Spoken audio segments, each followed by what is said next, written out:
آپ نے مکہ شریف حج کیا، آپ عالم دین تھے، صاحب علم تھے، مکہ کے لوگوں کو آپ کی صلاحیتوں کا پتہ چلا، مکہ کے لوگ جو ہیں وہ آپ کے دیوانے ہوئے، آپ نے حج کیا، حج کرنے کے بعد یہ کیسے ہو سکتا ہے کہ ولی کامل جو ہو وہ حج کرنے جائے اور مدینہ نہ جائے؟ اب ولی کامل مدینہ ضرور جائے گا، مدینہ کے بنا ولی کامل کا گزارا نہیں ہے، تو حج کیا، حج کرنے کے بعد مدینہ کی جانب روانہ ہو گئے۔ اس وقت سفر جو کیا جاتا تھا وہ پیدل سفر کرتے تھے، آج کل تو بسیں ہیں، پہلے پاسپورٹ دینا پڑتا ہے،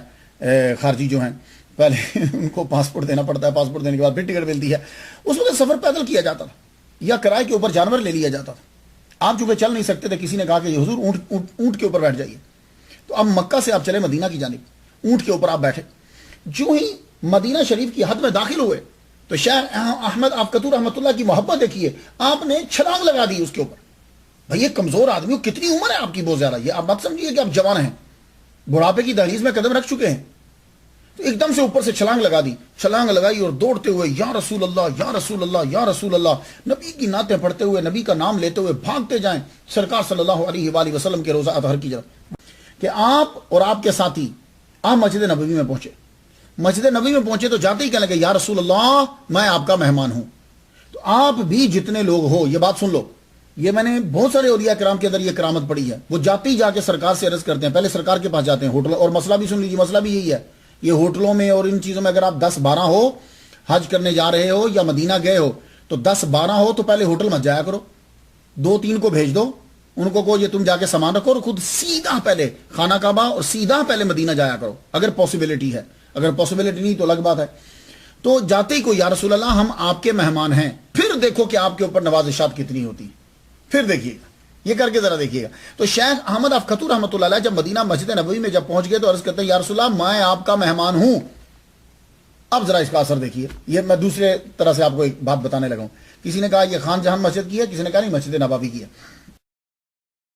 لیکن یہ بات زبردست ہے، سچی ہے۔ تو عرض کرتے ہیں یا رسول اللہ میں آپ کا مہمان ہوں۔ اب بھوک جب لگی تو امام خان جہان مسجد کے جو ہیں وہ اور شیخ تاج الدین کہنے لگے حضور وہ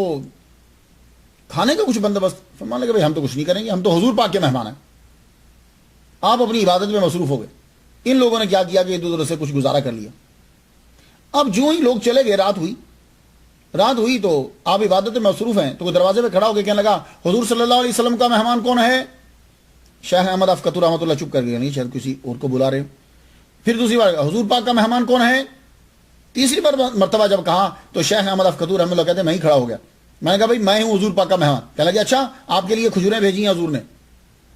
تو آپ فرماتے ہیں کہ میں نے یوں جھولی آگے کی، ساری کھجوریں ڈال لی، اور میں نے جب کھائیں اتنی لذیذ اور ایسی کھجوریں میں نے پہلے نہیں کھائیں۔ آپ مسجد نبی میں جب رہے کافی عرصہ آپ نے گزارا، سرکار صلی اللہ علیہ وآلہ وسلم سے بھی فیض لیا آپ نے،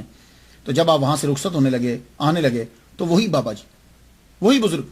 جنہوں نے آ کے کہا تھا کہ حضور پاک نے کھجوریں بھیجی ہیں، وہ ہاتھ میں دستار لے کر آ گئے، دستار لے کر آئے اور ایک چادر بھی تھی، کہنے لگے یہ حضور صلی اللہ علیہ وآلہ وسلم نے آپ کو عطا کیا۔